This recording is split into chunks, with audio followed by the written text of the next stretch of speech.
Happy Monday, everybody, and welcome to Love and Relo, the voice of the relocation industry. You are here with me, your host, Ben Cross, and I am joined live by one of my favorite Love and Relo people, the person that I work with every single day, my right-hand woman over here, Janet Turner. Janet, how are you doing? I'm doing great today. Happy Monday.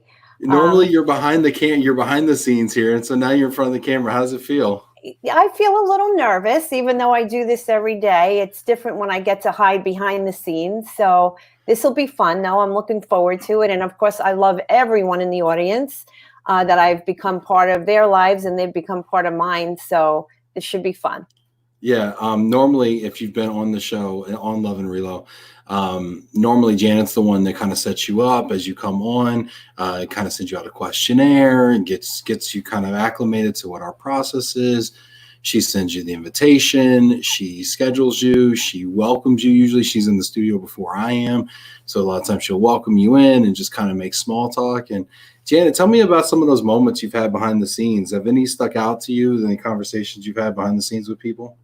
I mean, they're all great. It's like my favorite part. I look forward to getting in, as you know, nice and early, so I get to be the greeter. And as time goes on, I start using your language, and I start, and I feel like it gives you the opportunity to kind of kick back, get ready, and I start telling the guests what to expect.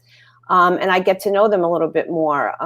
We get to talk personally, as well as some people are very nervous, like I am today, and just by talking, I feel like I get to calm them down, get them more comfortable, and it's just a nice warm up for them as well as for you the show starting. Yeah, and I'm always running late, which we'll talk about, I'm sure, here in a minute. Yeah. Hey, if you're watching on LinkedIn right now, go ahead and drop a comment. I want to know, shout your company out. Let me know where in the world you are. Give me a weather update. Jamie, I see you already. Perfect. Go ahead and give Janet a round of applause right now too. Give her the little green hand clap there, applause button. Throw a like on this if you're on Facebook right now. We got 15 people on LinkedIn, 9 on Facebook right now. Let's go ahead and check in with some people here. Mena, early bird today. Hello, Hi, Ben. Mena. Hey, Mena. It's good to see you. Mena from Dubai. Francine Drusty. Hi, Ben. Love to see your face, Janet. See? Thank you, Francine. I'm looking forward to being with you today. The next T-shirt I do for Love and Relo is going to be "Everybody Needs a Janet," and it's going to be Janet's face right on the front of the shirt. Everybody needs a Janet. I don't know about that, but everybody that comes on the show is like, "Oh, I need a Janet. Where'd you find Janet? I need a Janet." I said, "Listen, you can't afford her, okay? So just make sure." I was going to touch on that actually. Do you want to keep continuing? But I was going to mention, how does that make you feel? Because I know that a lot of guests, it's really fun for me when they say, I need a Janet. And I think Lindy was the first one, Lindy Chapman, shout out to her. And then after that, we heard it a few more times. So it became like our running joke. It makes me feel good because because I know people appreciate you, know, and I appreciate you. And it's exactly what I want to happen. I mean, one of the things I wanted to do by having you be a part of the show was to help you, give you a platform to elevate your profile and your heart, and your mission, And so when I hear people say, I need a Janet, it's like, I feel like they're finally seeing, like they have the opportunity to see what I see, and make that connection and that warmth, and feel kind of like loved on when they come on the show, so that makes me feel great. And Francine's one of those people that have sent me private little message and, gave me way too much credit than I deserve for this show. But it's really, really precious when people reach out like that I've never even met. So it's awesome. Yeah, it is. It's really cool. Jamie Master, hi, Ben and Janet. Cheers from rainy Mississippi. Jamie's another one. He's like a buddy and I never met him. Yeah, that's actually a question I'm gonna give you here in a minute. LinkedIn user, hi, Ben and Janet. That's Lisa Thomas. Okay. Hey, Lisa. Hi, Lisa. Tim Quirk, hello all from Western New York. Hey, Tim. Brian Rivers, thanks for all you both do. Always bringing rich content. This has been crucial these last couple of months. #appreciative. Thank you, Brian. Thank you, Brian. Shout out to First Tech Federal Credit Union. I think they're going to be a sponsor here. Come on, if I can ever get my act together. Jill Parteka, hello, Janet and Ben. Hey, The heart. Jill. Love it. Let's see here, Lisa Thomas. Hi, Ben and Janet. Oh, people are calling me on my cell. Don't they know I'm in the middle of something? Mary Beth Nitz, who was our guest last Friday. Yeah. Hi, Ben and Janet. Thank you so much for having me on Friday afternoon. It was a blast, and I can't wait to do it again. Awesome. Thank you. Yeah, We'd love to have you again. She was fun. And I think she might have cried too, which I think made like 3 days in a row. People cried on the show, which I feel like is also a new accomplishment that we. I know. I'm like, don't do it to me today. There's we're Tanya. Going for 4, baby. We're going for 4. Tanya is such an encourager of me. I just because of you, and I've never met Tanya, and we write personal notes, and I have, if I could do it right, I got one of her special cards she sent me, and she's just an amazing human being, and I owe her a picture of me in my Food for Hunger hoodie. Sorry, yes. Tanya, I will get that done. Yes. I hope I'm not too late. No, I haven't got mine yet either. So we're gonna do that this week, I think.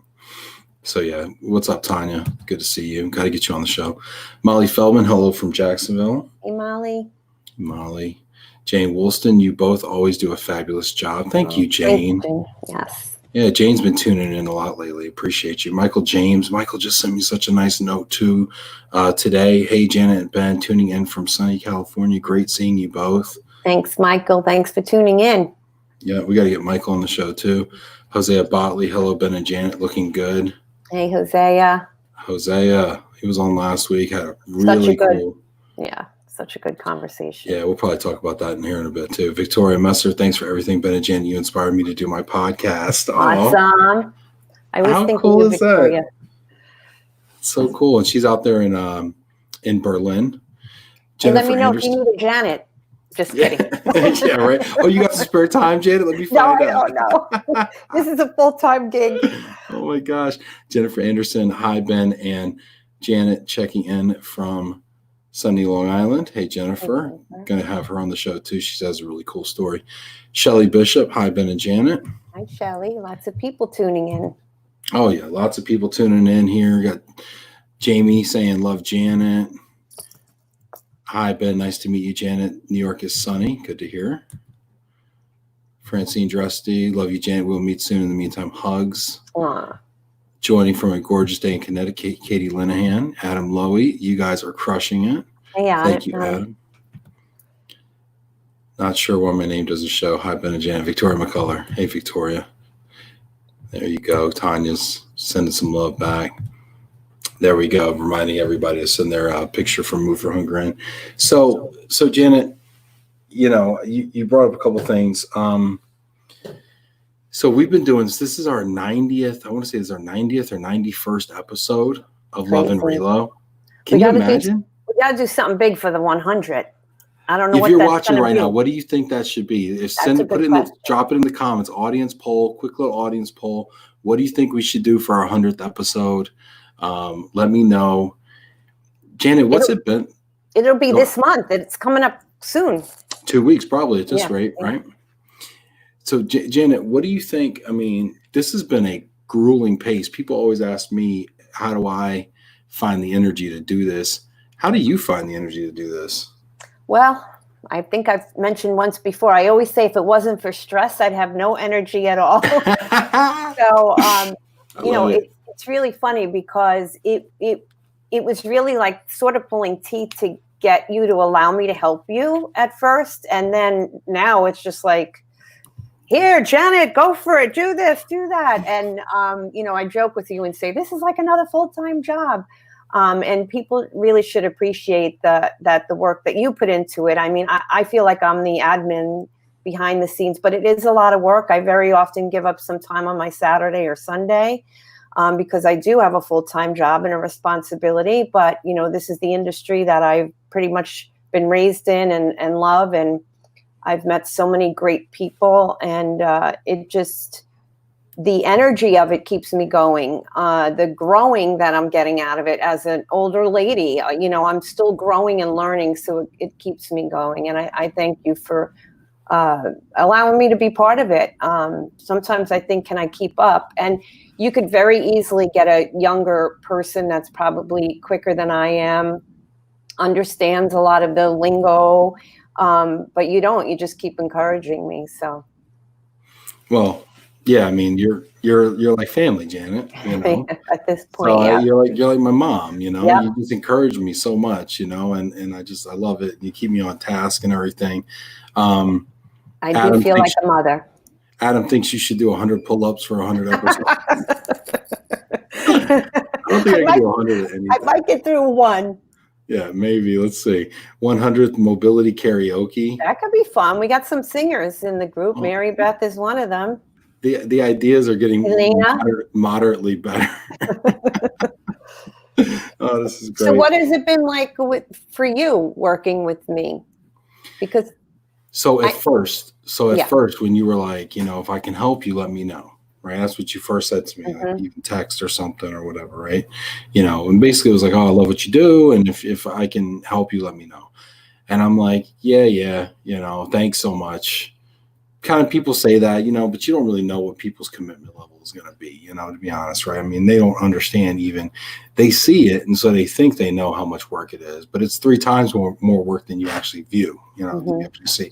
Each episode probably takes, you know, in the aggregate 3 or 4 hours to do. So, you know, when you said that the first time, I'm like, yeah, I don't know. And I was like, I don't know if she's gonna have the stamina for this. I don't know if she's gonna be able to keep up with the technology aspect. I don't know. I mean, all these question marks. And then you said it again, and something spoke to me, and I don't know if it was God or something, but I felt like it in my heart. I was like, why are you not giving her an opportunity? She says she wants to help you. She said it twice now. You need help. You need to let go. And I you don't need know how you did this without me, quite frankly. Not that I'm the big help, but doing it alone is it's super amazing. hard. Yeah. Yeah. And so it's like you need to let go and you need to trust somebody else. It was like doing one of those trust falls, you know what I Right. mean? You know, Absolutely. Yeah. Because it's your baby. We spent some time, you know, on the weekends and nights and stuff, like going through some of the technology and some of the platforms and some of the processes, you know, and I transferred that to you and you picked it up pretty quickly, actually, you know, and, you know, I think to your credit, you picked it up pretty quickly and you're much more process oriented, I think, than I am. And so it played some of your strengths. And because I've been able to entrust you with those aspects and you've been able to do a pretty good job with all that. And now like it opens up my brain to go do, oh, cool. Let's go work on look and feel stuff. Let's work on logo stuff. Let's put like, you know, now let's put panels together and let's like do all these cool things that I probably couldn't have computed in the past. You know what I mean? Yeah. And sometimes I feel that you believe in me more than I believe in myself. And, you know, once we did get used to each other, you started to, like you say, entrust me more and sometimes more than I wanted.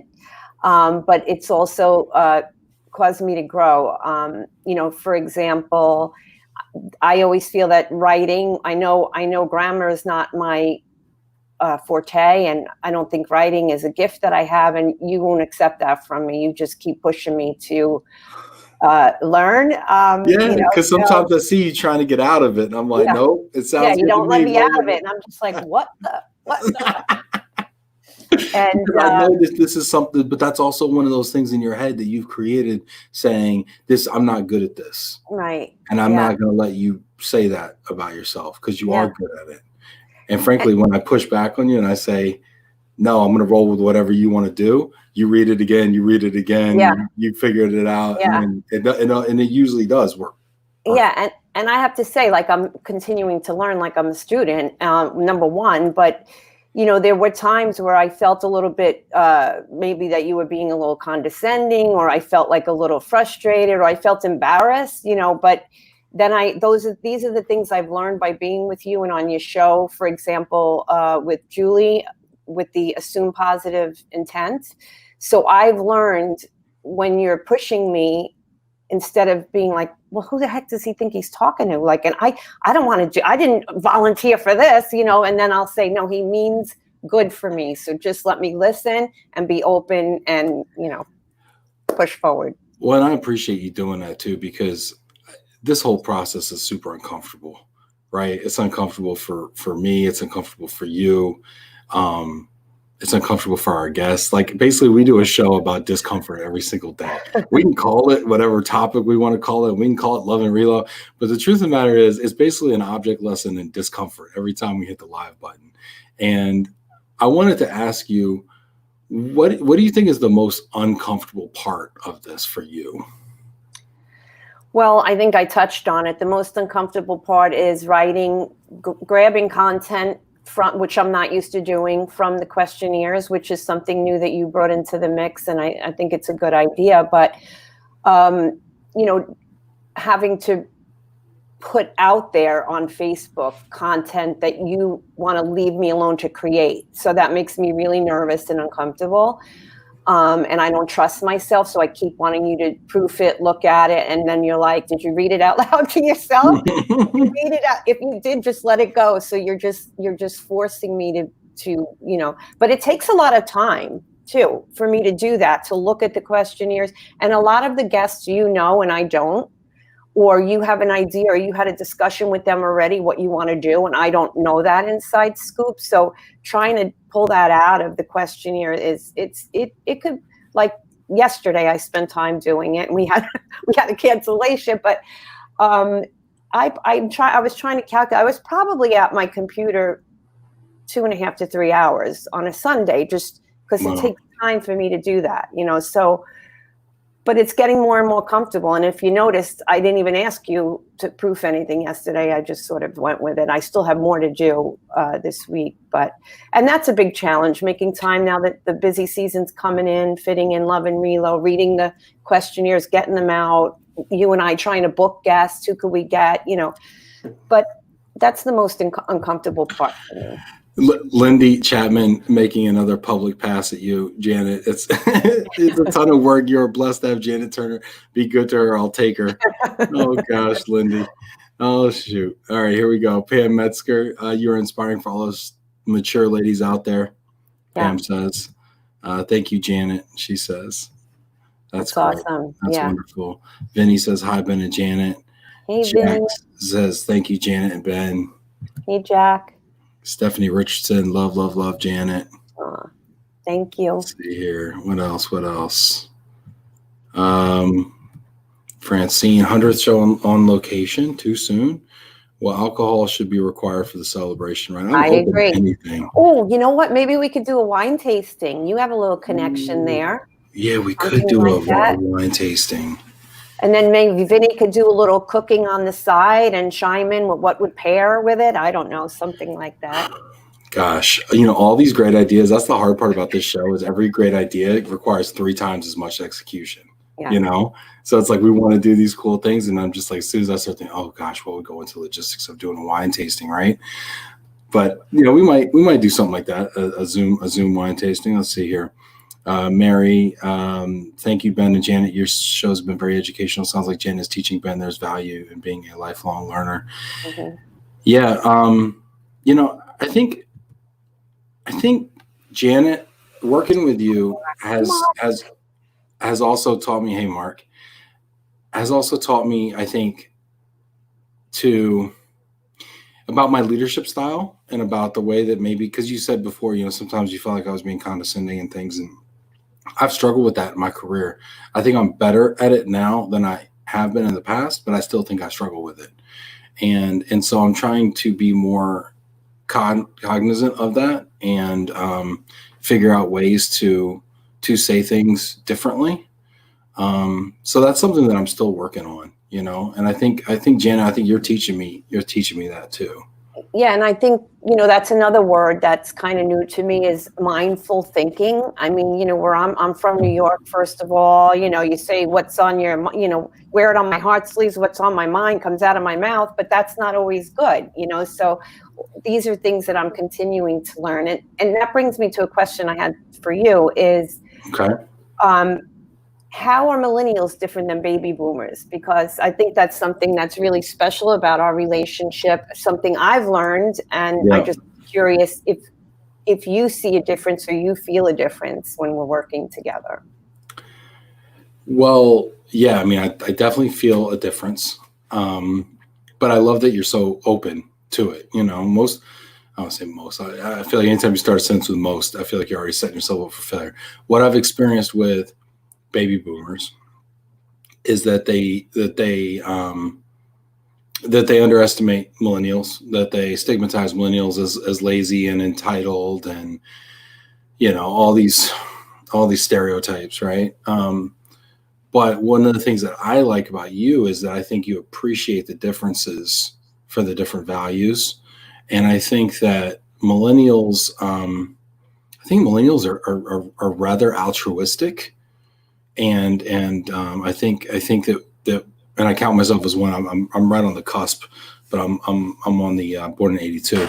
But I think we want to make the world a better place. I think that we feel that it can be done also, and I think that's an important first step too. Whereas, I think sometimes boomers are a little more jaded in that respect, and a little more closed-minded, if I may say that. They've been living in the world a long time, and they feel like the world is the way it is. And I think that that millennials come in and say, I think we can do things differently, and with technology, and we can change the world. And so, that's one of the things that I think. I don't know, what do you think, Janet, about the difference in generations? I mean, you and I touched on it once privately, because, sometimes Ben and I, we don't always, especially now that busy season's here, but there have been opportunities after a show, or, just personally when we're going over our scheduled guests or whatever. One of the things that I have learned is that of the way that your generation does really care. And I feel like I get to even bring that to my company. Like, this is really important. As corporations, it's not just an individual, I want to change the world, I could do better. Like, we never thought like that, or I didn't, going into the work world. It was, let me work and make money, and I had to do what I have to do. Not that I didn't care about people or causes, or had my own, but it was never purposefully thought about, how can I change the world? What could I do differently? And it's become, like, you see it on RFPs now, for example. They want to know what you're doing as a corporation. So I feel like it's important for me to know that. And by knowing you and your guests and the YP40 generation has taught me that it has nothing to do with you being spoiled or entitled. You all work very hard, but you have a different feeling and a different cause. And I remember when my son is 31, so a little younger, and he would say, like, I don't care about money. I want to do, good things or this things. And my husband would say, yeah, he says that now because he's living under a roof and getting everything paid for. And then my husband would say things like, look at all he has in his room. I was lucky I had a light bulb in my room, something dramatic like that. But, right. He is a hard worker, and it really isn't about that for him. He wants to be content in having a good heart and doing good things first and foremost. So we were like, children of parents that came from the Depression, and work was work. So right. I've learned a lot about millennials, that they're not the spoiled, entitled people, that they genuinely care and work hard. And really, like Tanya, I mean, just the way she writes to me, and Francine, other people that have taken the time, just to care about me. It's amazing. Yeah, that's really cool. Speaking of which, here's Lynn Greenberg. Really appreciate all the hard work you put in to make this happen. Appreciate you, Lynn, always checking in, sponsoring the show. Lindy Chapman, love that you tackle hard topics. Real quick question. What was your favorite topic we did, Janet? Oh, gosh, there's so many. I'm not going to hold you to it. I know there's a lot of good ones, but what's the first one that comes to mind? I say favorite. The first one, of course, is Hosea and Andrew just last week, but I'm afraid to even touch on it because I was emotionally spent for 2 days, so, and more importantly, the back in the green room, such raw conversation that, anyway. I understand. No, you're right. I mean, that's the one I still think. I'm still every 2 hours I think about that conversation to this day, and that was 5 days ago or whatever it was. That was one right there where I felt like, we might have changed the world just a little bit, just an inkling, just if, even maybe just change the perceptions within one or two people or something, just by showing those stories and familiarizing ourselves with those stories, and opening up and showing that you can have a public, vulnerable dialogue about race in this country between a white person and a black person on the internet, in a work website, in a work social media frame. I think all those things were very important, and the outpouring of support that we received afterwards, during, from people who watched it or went back and rewatched it or shared it with their family members in their church and their whatever, it's still impactful, and we're going to keep having those conversations too. Even, with us four, like I said, in the green room, I wasn't on the show. Of course I listened in, but just the conversation that I got to have, which I never got to have in my life before. Wow. That's incredible. 27 people on LinkedIn, 10 people on Facebook. This is fantastic. Keep the questions coming too. We'll answer all your questions. I'd love to hear what your favorite moment is from Love Relo. We do it for you guys. So just love to hear what takeaways you had and what your favorite moments are. And we'll riff on them. Or if you have any questions about guests that we've had or topics we've had or anything for us, we'll talk about those as well. Francine says, thank you for being uncomfortable for us. She goes on to say, thank you for working so hard to help encourage, engage, and educate us. We love you guys for it. Thank you, Francine. And honestly, I mean, it wouldn't be anything without y'all. I mean, it would just be two talking heads having a conversation, but because you guys tune in, chime in, and become part of the conversation. And I encourage anybody that's watching this right now, even if you never dropped a comment before, just say what's up. Just give yourself a shout out. Gary Connerly, I think our industry owes you their thanks. I certainly can't speak on behalf of everyone, but I thank you. Thank you, Ben and Janet. Thank you, Gary. And thank you for coming back time and again and proposing more topics for us. We always need topics. We always need people to talk to who have a story that they're willing to share. So thank you, everybody who's doing that. Vinny, go ahead. And, I understand it's Love and Relo, and a lot of people, and I think we bring a lot of good Relo content, but my favorite part is the love part, of course. And, that's really how it started, because you showed me so much love and support. And, it all started with you always constantly giving me shout. As one of your biggest fans, I was always listening in. And whenever my name popped up, you would give me some extra love and shout out. And, I remember once you said, everyone wants to meet Janet. Who's this Janet? So that was part of the reason why I wanted to give back. And So I got a question for you on that. Okay. Give me, in no particular order, give me a few of your favorite people that you love the comments from. Okay. Well, I have to say Jamie. If Jamie's always there and always showing love.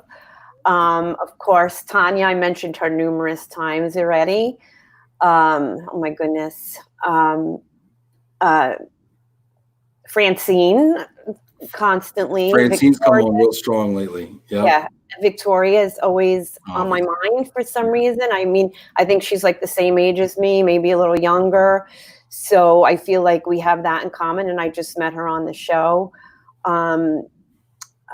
There's so many that I could think of. You put me on the spot. No, it's good. I mean, those are some of the same names. So we have like these brain farts, so that we're known for that. So am I allowed to say fart on this show? I think you just did twice. I think you're good. Tim Nowak, hi, Ben and Janet. Love the episode. Greetings from another ideal weather day in Denver. Tim's always trying to get people to move to Denver. I love it. Good to see you. My son's in Aurora. There you go. Jane Wilson, the most important people are the ones that support us and want the best for us. You can tell Janet and Ben have a terrific working relationship. Yeah. But I mean, sometimes it's pain too. Sometimes it's like we're both under the gun with our day jobs, and there's work to be done. And hey, you do it. No, you do it. I really don't feel comfortable. I want to do this. Or you have that kind of friction, but I think the key thing too, one of the things that I've discovered and further am discovering is that when you have the love and you have the understanding, sometimes you have a sideways conversation or something, or whatever, and then I'll text her back and I'm like, hey, I'm sorry I was short with you, or hey, whatever, but there's that love there, and that's when you keep going back to that love and that trust and that stuff, and then you can kind of stuff happens in the interim. Oh my gosh, guys, I just want everyone to know how seriously I take this show. I mean, I remember the One Jeopardy episode where I kept covering up Robert Mazel's face and you couldn't see him, and you're texting me, Yeah. you're sending me private messages, and I am just like, I think it was after hours, so I was having some wine, and then finally you call me, you're like, Janet, stop. Cover it. And I was like, oh my gosh. So, I'm literally on the show and I'm like hanging off the side. I'm like, Janet, please stop covering Robert Rizzo's face. so just to give you a little background of some of the stuff that happens, but I literally like cried. Like I felt like, oh my gosh, I failed as a producer assistant, so I shook it off quickly. And I think you know me well enough that you sent me a text and showed me some love. So I was like, but yeah. So I take it very seriously. Well, we all make mistakes. And here's the other thing for people that are out there watching this, and Victoria Messer said this gave her the courage to start a podcast. I think for people that are out there watching this, I think it's also good to hear from us kind of behind the scenes to say, sometimes we don't know what the heck we're doing and we screw up all the time.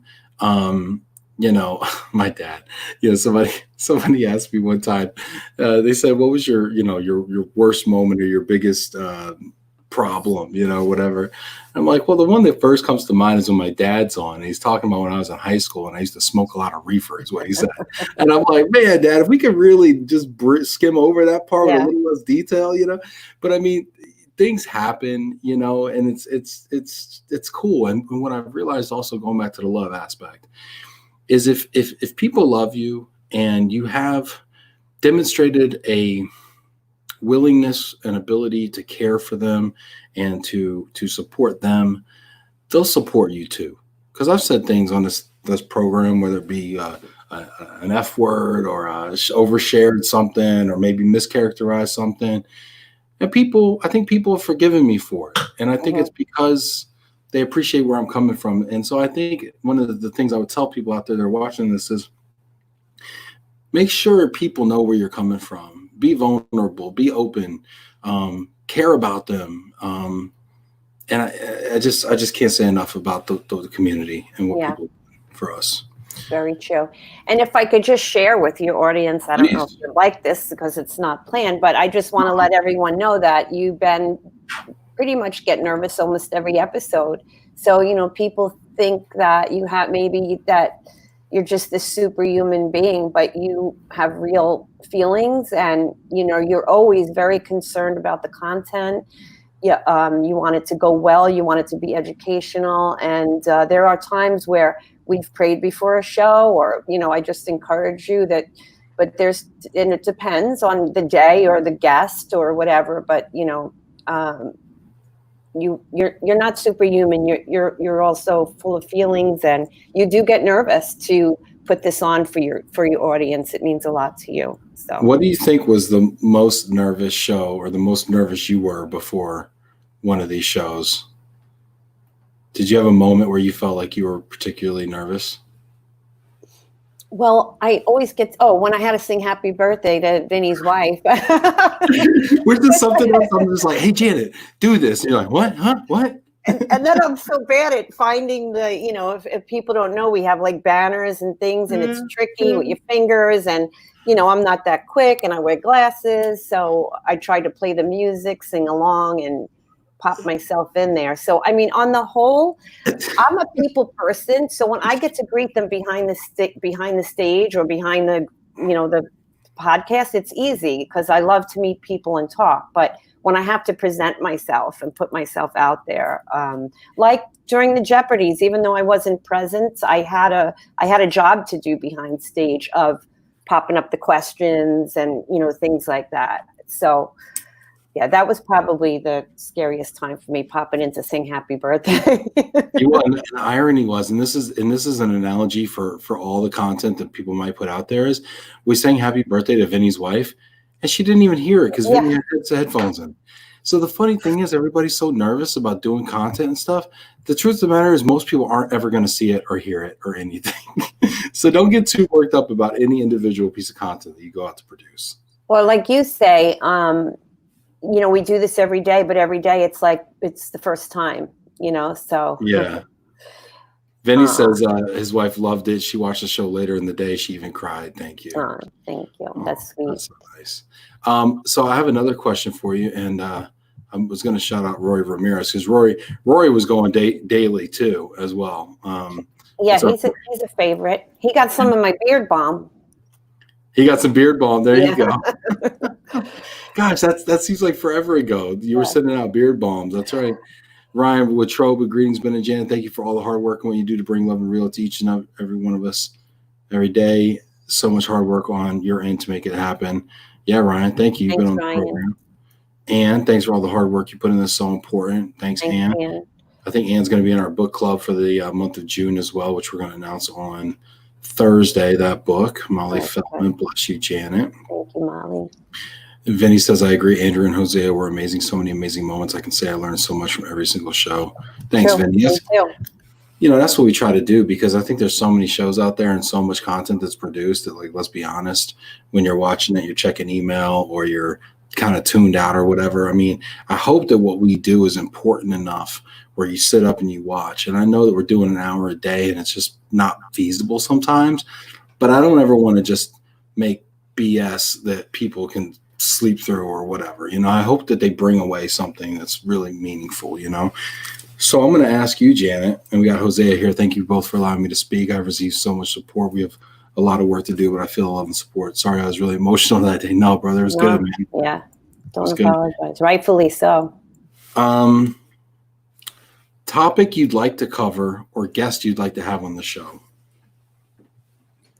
Okay. You know me, I always like to have crazy ideas that have nothing to do with the industry. Like this young lady that I met on What the Truck. It's another little podcast. I deal with a lot of truckers.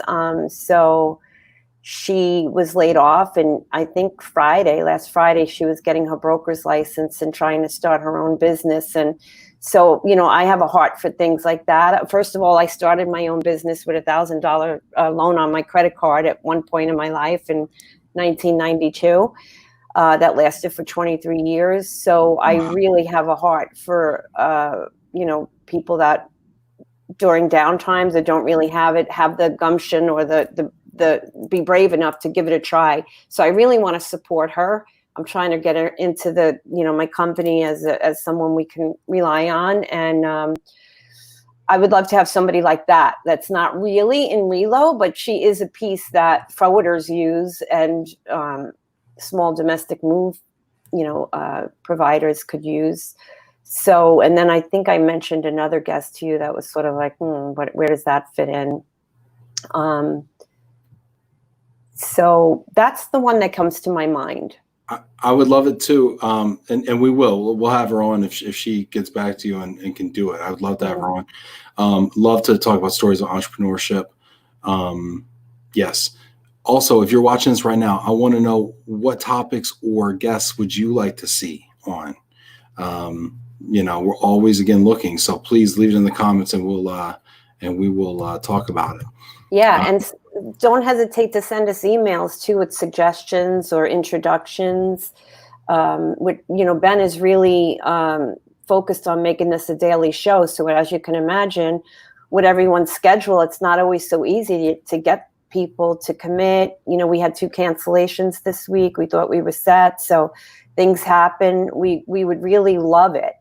We want to make you happy as an audience, and we want to keep you educated. So, and even yourself, be open to welcome yourself. There you go. Jane says, I would like to hear one of your stories of how you made lemonade out of a lemon situation. Well, that could be a topic, but let's go ahead and answer that right now. So what's a situation where the show handed us lemons, but we made lemonade? Oh, about the show? Yeah. I feel like we do this every day. Okay. Well, there's an obvious one right now. Yeah, exactly. Right? So we were supposed to have somebody else. Somebody else was supposed to be here today. Okay. Right. Spoiler alert, it wasn't the Ben and Janet show today. It was somebody else was going to be on. And some things happened in their personal life, some medical situations and things. And they were just so distraught. They actually called me in tears today. And It's just like, it's not, don't worry about it. No worries. We'll figure it out. And I said, Janet, I said, hey, you want to be on the show today? And she was like, well, but she also knows that, like, He's if not she's going to not, take no for an answer. I mean, I'm gonna give you an out, but I'm No, also gonna you be do. like, come on, Janet, come Yeah. on, Janet, you Yeah. got this. I'm only And kidding about that, but because you did say to me, I don't have to, and you said, let's just get on and talk about, what we do in the last. And I said, why can't I do that? Of course. But just speaking on, that was a good one. Today is an example of the lemonade out of lemons. But speaking on that, I wanted to touch on not taking no for an answer. That's another thing that you have pushed me. I am not allowed to just say yes and no to Ben. If he says, was the show good today? And I say, yes, that's not good enough. I have to tell him why it was good, reasons for this, blah, blah, blah. If he says, what did you put in your coffee today? And I tell him, he says, why did you put that in your coffee? So he really makes me have to think. And I guess I've become lazy over the years. It's just been a switch for my brain. It's like, holy crap, I got to come up with all the reasons why. So I just want to let you know that I appreciate that. And that's why you're good at what you do. It sounds like you don't appreciate it. No, I do. It's made me think. And now I do it to other people too. Or I will say things like, well, if this was Ben, he would say, why do you like the color red? So, and, even my friends have told me that now I tell them about the show. I tell them about the topics. They're not in the industry. And, my friend Ro, who's checks in now and again, she'll say, wow, you're getting to influence people. Because now I'm telling people about, like, the culture was really, like, the culture people really interesting to her. And so, I just wanted to make mention of that. I sound like at first I didn't like it. It made me uncomfortable again. But now I expect it from you. So it makes me constantly have to have my brain on. I think that's a good thing. I've been in this industry for a lot of years, basically doing household good forwarding and, now small domestic moves. So it could be pretty, I always say every move is the same, yet it's so different. So I'm good at troubleshooting. It always is a little different, but I haven't had to really use my brain, I guess, like you have forced me to do. So thank you. Well, I think, thank you for not being totally pissed off with me all the time. Because my wife will tell me, she's like, it's exhausting. It's like, you can't just take it for what it is. It's exhausting. Or Thomas Bailey will say, like, you're so extra, bro. Why are you so extra all the time? And I was like, I don't know any other way to be. I just, so I do tend to like to not to accept. But that's why you're good at interviewing, because you keep it flowing too. You keep the questions going because you want to know more, you want to learn more, you want to understand what people are all about. So yeah. Well, I had a professor in college, Dr. Mark Anthony Neal, who teaches at Duke University now, and he teaches actually about race and culture there. And I actually was fortunate enough to have him back when he was small time up in SUNY Albany before he went to University of Texas and on to Duke. But he'll appear on like CNN, he'll appear on like specials and like talk about culture and whatnot. And so we were diving into like these like rap lyrics and like stuff. And we were dissecting it so deeply into like Amiri Baraka and these writings and stuff. And just like, and I was like, Dr. Neal, at some point, are we overthinking this? And he said to me, Ben, what's the bigger threat? Overthinking it or underthinking it? Mm-hmm. And I'm like, well, this is why I'm in school and he's the teacher and I'm the student, right? Because it's like, we tend to not want to overthink it. But anyway, great question, Jane. Great question. Thanks for being on the show too. Michelle Velasquez, love what you do and the work you put into bringing such relevant topics. Michelle, we're trying and appreciate you being on the show. You're super in touch with everything. I would love to hear other topics that you have. Molly Feldman, Hosea, please be proud of your openness. You are a gift to all of us. Yeah. Mm-hmm. Yeah. I mean, him being on here was such a blessing to him. I mean, we talked about it just today. I mean, we talked about it. He's still in the afterglow. I call it the afterglow of being on the show when you just get so much love and so much support from everybody. And we're in a good place. I feel like we're on the right track. We are not there yet, but we are taking the right steps towards having the right conversations to be the society that we want to be. Mm-hmm. And I think that's just how it starts, and we're going to keep doing it. Menace says, although I'm coming from another part of the world, I do not feel that I am different. Cool. That's cool. Yeah. Jamie Master, you are both very passionate and it shines through. Thank you, Jamie. I appreciate you. Jamie's always generous with the love too. Yeah, Jamie is one of those guys that makes the most out of the comments. Some people have come on here and really raised and elevated their personal brand through just being in the comments and just participating in the conversation.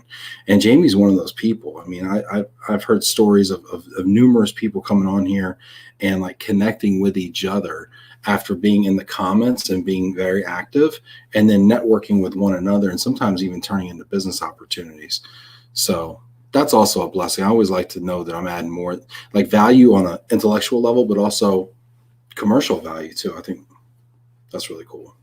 I have another question for you too, Janet. Uh-oh, I'm nervous, guys.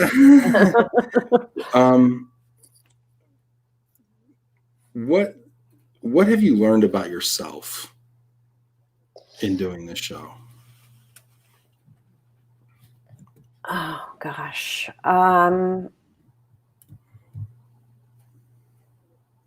That I've needed to be more accepting of receiving, I would say.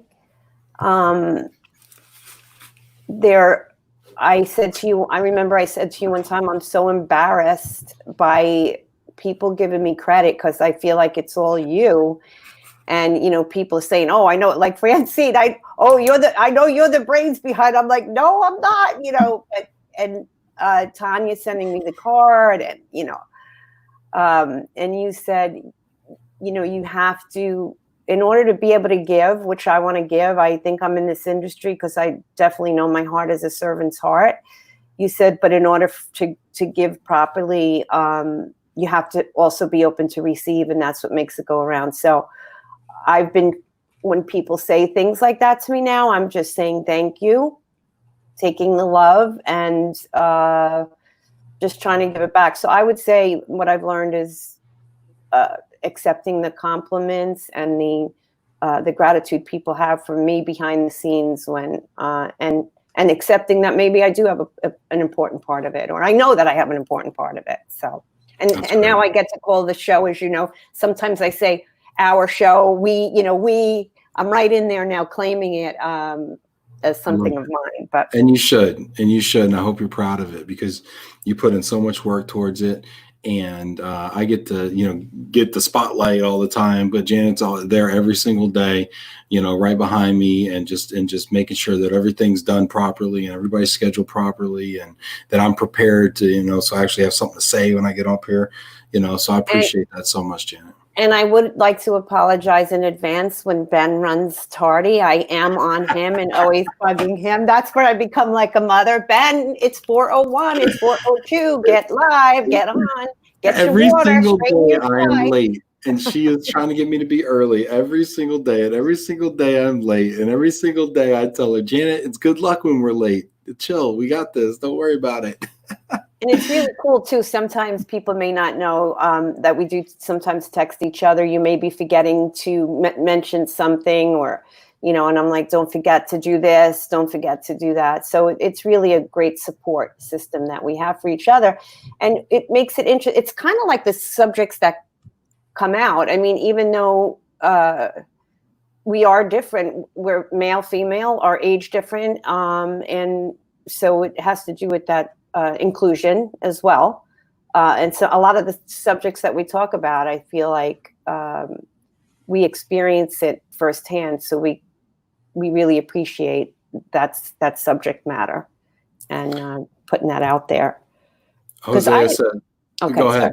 Finish your thoughts. No, I was going to say, because as you know, that's how our relationship really began. I was really struggling with being, an older turning 60 and being in these conferences, trying to fit in with the YP40s. And people have heard me say it before, but I joked about starting an OP60, and I got a lot of attention from that. So it's a really important subject. And anyway.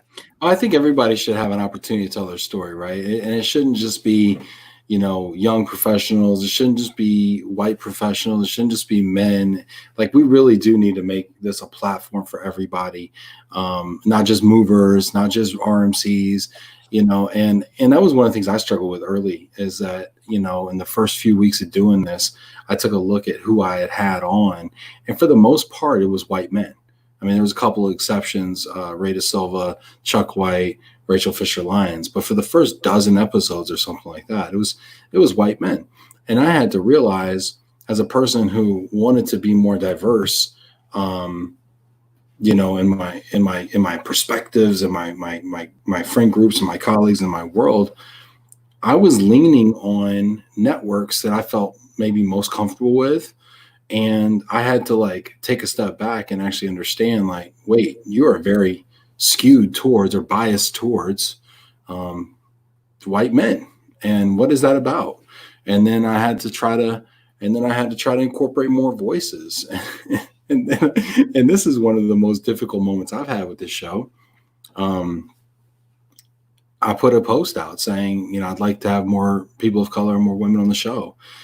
And some people received it very well, but some people didn't. Some people thought it was a very icky moment, where they're just like, that didn't feel right to them. And they just didn't like the way it was being handled, maybe, or they felt like it was a damned if they do, damned if they don't situation. Because if they stand up and say, yes, I'd like to be one, then are they victims of tokenism? If they say, no, I don't want to be one, well, then now there's one less voice out there, right? And so they just didn't like the way it's handled. And so I had some people call me, one in particular, and I'm not going to share her name, but she's become a mentor. She offered me some criticism that it upset me. It honestly upset me to read. And I felt like it wasn't fair. And I felt like maybe it was taken out of context. But the more I read it, the more I realized, and I was convicted by the fact that I need to reach out to this person, and I need to continue having this uncomfortable discussion with them. And out of that discussion came a bit of a partnership, and a thought partnership, and it turned into even a friendship. And now that person, I consider that person an ally, and I consider myself way more, I don't know, open-minded or just informed now. Mm-hmm. And so this has, like, been a journey for me too.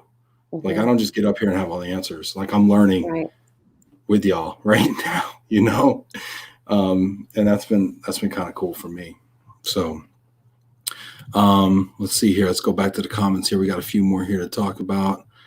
Let's see here. Jennifer says, of course, I love learning more about Relo, but my favorite part of the show is hearing what everyone has to share at the end. Yeah, I agree. That's kind of what Janet was saying. The love comes first. Having Andrew and Jose was super impactful. I loved hearing Vinny Valverde, his heart for this industry, and inviting people to his home and cooking for them. Robert Mazel and his world travels encouraged me to travel differently.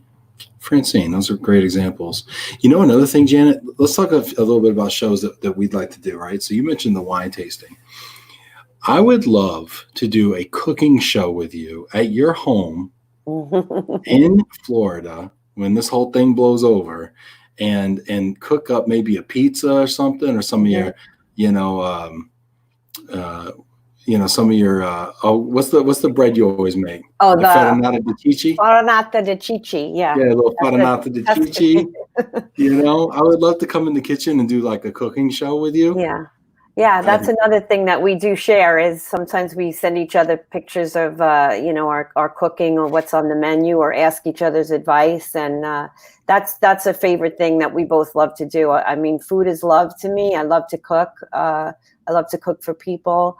And we have the outdoor wood burning pizza oven that my husband made. He's a Mason by trade and Italian by heritage, so pizza is really important to him. And during the beginning of the COVID, actually, we had 2 or 3 weekends in a row that we fired up the pizza oven, made pizzas, and delivered them around the neighborhood. So that was really a beautiful thing to do. We really enjoyed that. So yeah, that would be great. That would be so much fun. The other thing that I'm actually talking to some people about, Jeff Jeff Nadeau, let Janet talk. Oh, Jeff, where have you been, my life? You know, this is like the first time the guy drops a comment on the Oh, on that's a this good show. comment. I like that one. Cooking's not a job, it's a joy. That's good. Oh gosh, Jeff. No, I do that. I think for a person that interviews people, I talk a lot. So sorry about that. Molly Feldman, everyone loved Jeopardy. Yeah. Vinny's wife loved it. Rory asks, does Ben share the bourbon bottles he gets with you, Janet? No, Rory, no.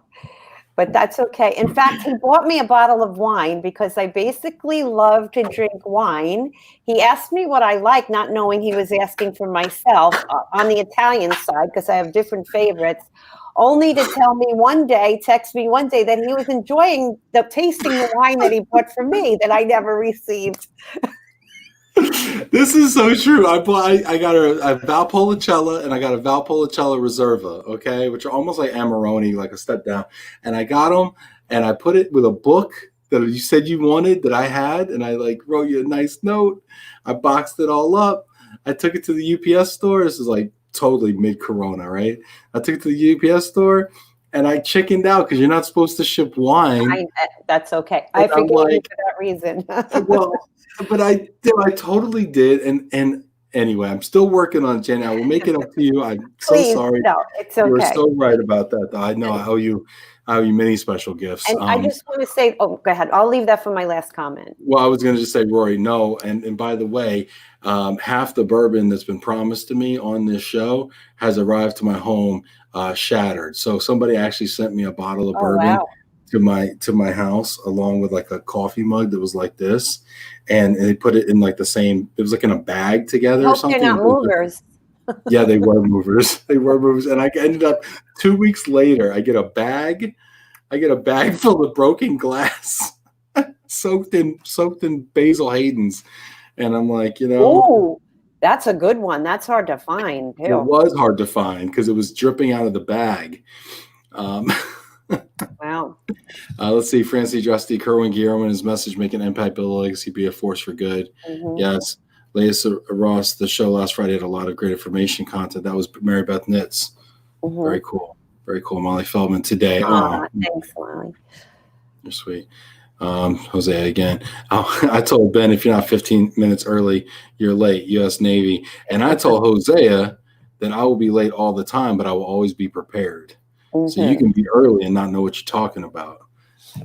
That don't help anybody. Start at 5:55 so I can join. Yeah. Vinny says he'll try food is love. Oh yeah, for the pizza. He means he'll come over. He'll help me cook in the pizza oven. So Rory's chastising me for drinking your wine. Yes, Rory, it is bad. I'm not a saint, Rory. Okay, sometimes I have weakness. Okay, this one's for you. Jane Wilson says, Janet, what type of books do you enjoy reading? If not a reader, what is your favorite TV show? Well, to be honest with you, most of the books I have are spiritually driven. I do a lot of devotion in my mornings. And so, yeah, I would say the Bible is the book for me. I'm into Schitt's Creek. How do you go from the Bible? Bible is the book for me. Have you seen Schitt's Creek? But sometimes I like to go a little off for entertainment. I don't have regular TV. I just have internet TV. And so I don't watch a lot of it, but I like to be entertained when I do watch TV. I like to laugh. Yeah. Awesome.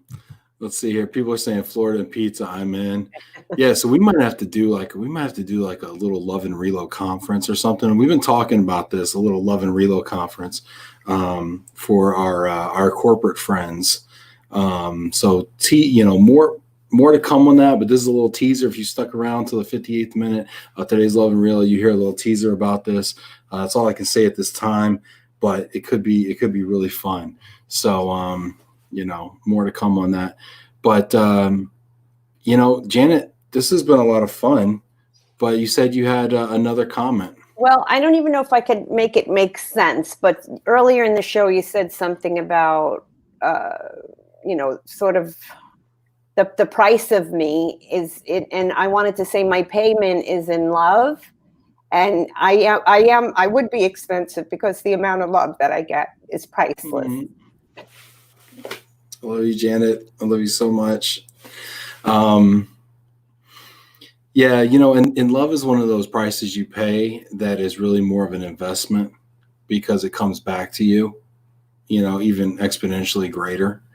And I think if one of the lessons I've learned in this show and is to continue just loving people openly. I think it's one of those things that we don't really talk about. It's kind of taboo to bring a lot of love, emotion, and vulnerability into the workplace. And I think that's one of the things that I would encourage you, if you're watching this right now, to be more forward with your love for other people.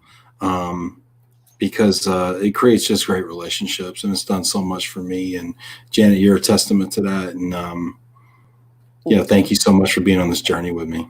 Thank you for allowing me to be on the journey with you. It's great.